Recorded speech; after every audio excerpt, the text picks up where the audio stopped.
There are people in this world that just sparkle with an almost magical and radiant energy, leaving a wake of good stuff wherever they go. We just love meeting and talking with these folks who inspire us to be better, do better. No, what I love about what you're doing is integrating health and wellness and sustainability. And I think that's something that not necessarily a lot of people connect together.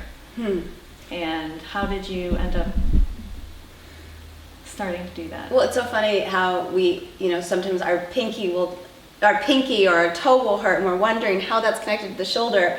And it's, everything is a reflection. So you can't care about yourself and the health of yourself without caring about the health of the earth, because it's all connected. So I like to say, what we do in our life in sport, a lot of times that's like the reflection, is affected by what we do in the kitchen, the bedroom, the bathroom, the home, and the garden. And all of those things affect what we do in our life, our sport, and the world. And how do you inspire people that maybe they don't care so much about their health, and/or they don't really care that much about the environment? Then where do you that's a question that I'm trying to figure out myself. I mean, you can keep it to the very superficial, to the more in depth, to say that it's really not. We don't have 20 years to be like, well, I just want to drink, soda and eat meat and white bread and think that I'm going to be healthy and beautiful. So, it's all interconnected. Right. But as far as inspiring others, just you have to be inspired yourself and then hope that other people are attracted to that. Well, you're so full of energy, so inspiring. Do you ever get to lower points and wonder, what do you do when you get to those lower points to bring your energy back up?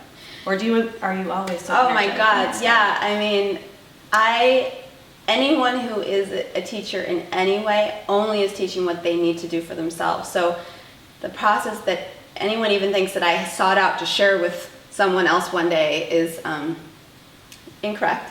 I actually consider myself a student of all things, and I do particular things that sometimes I've found have worked. My program, the 21 Day Superstar Cleanse, that many people have versions of, I find that really helpful, because at least I have to practice doing 21 days of commitment to being my best version of myself. As far as yoga, very helpful in my life.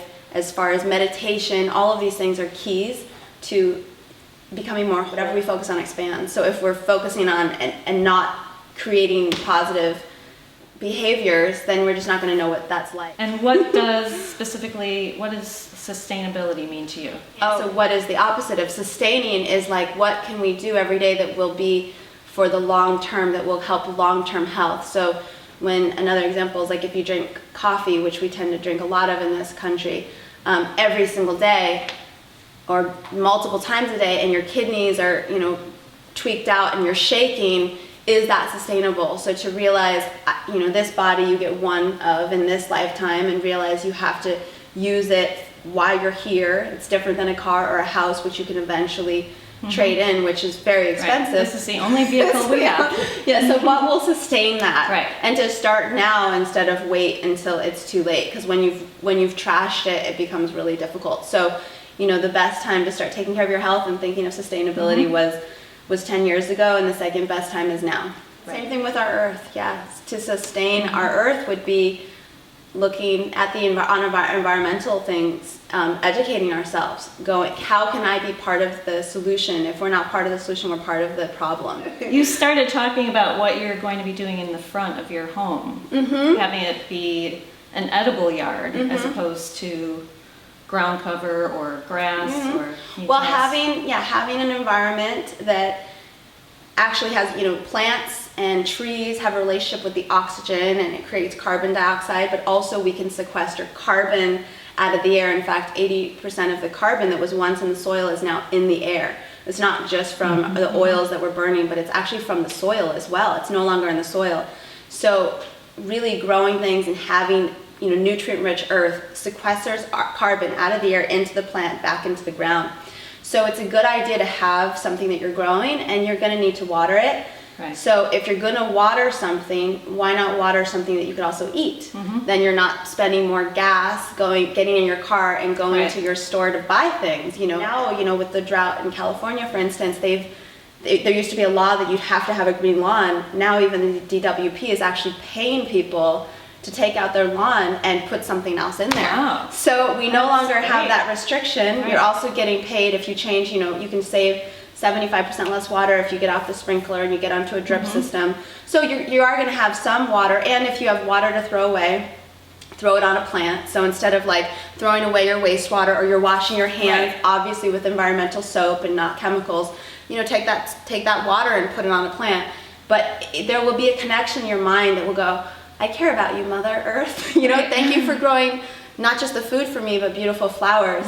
And we all love flowers. So if we connect and reconnect to our mother and give back to her, she will continue to provide for us. Right. Just, how I'm a mom, and when my daughter's only asking me for more, I'm like, gratitude and respect. So if we can respect and be grateful to our mother, she will continue to love us, hopefully, and provide for us. Plants create paradise right where you are, right in front of you. And that's what we need to be doing. So your temple, your home, can be a place where you can practice yoga there. You can have a beautiful garden. You can have a kitchen that is full of health and life instead of always needing to go, to the store to get things. But create it where you are. And if we have a planet of people doing that, we're calling it yoga home. Or home is an aum, and harmonizing and not always looking outside for the solution. Right. So we get to be the change.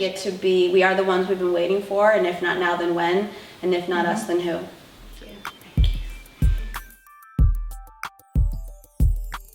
We hope you're feeling the sparkle. Go out there and light up the world. As Dante said, even a little spark may burst a flame. For more inspiration, visit thegreendivas.com and listen for this and other shows on gdgdradio.com.